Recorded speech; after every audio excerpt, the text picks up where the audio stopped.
بسم اللہ الرحمن الرحیم۔ السلام علیکم دوستو، آج کی خوبصورت اور سبق آموز کہانی۔ ایک شکاری نے کنڈی میں گوشت کی بوٹی لگا کر دریا میں پھینکی۔ ایک مچھلی اس سے کانی دوڑی، وہیں ایک بڑی مچھلی نے اسے روکا کہ اس سے منہ نہ لگانا، اس کے اندر ایک چھپا ہوا کانٹا ہے جو تجھے نظر نہیں آ رہا۔ بوٹی کھاتے ہی وہ کانٹا تیرے حلق میں چبھ جائے گا، جو ہزار کوششوں کے بعد بھی نہیں نکلے گا۔ تیرے تڑپنے سے باہر بیٹھے شکاری کو اس باریک ڈوری سے خبر ہو جائے گی تو تڑپے گی، وہ خوش ہوگا۔ اس باریک ڈور کے ذریعے تجھے باہر نکالے گا، چھری سے تیرے ٹکڑے کرے گا، مرچ مسالہ لگا کر آگ پر ابلتے تیل میں تجھے پکائے گا۔ 10 انگلیوں والے انسان 32 دانتوں سے چبا چبا کر تجھے کھائیں گے، یہ تیرا انجام ہوگا۔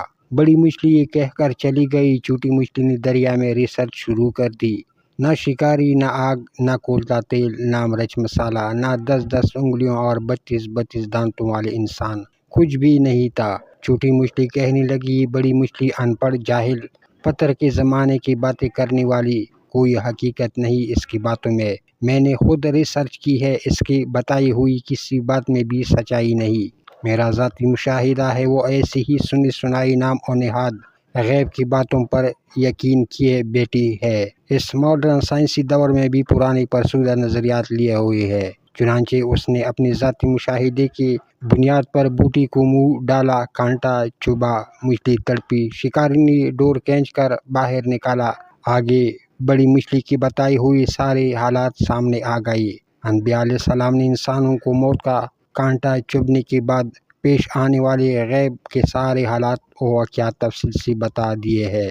بڑی مچھلی کی طرح عقل مند انسان نے انبیاء کی باتوں کو مان کر زندگی گزارنی شروع کر دی۔ چھوٹی مچھلی والی نظریات رکھنے والے انبیاء کا راستہ چھوڑ کر اپنی ظاہری ریسرچ کے راستہ پر چل رہے ہیں۔ موت کا کانٹا چبھنے کے بعد سارے حالات سامنے آ جائیں گے۔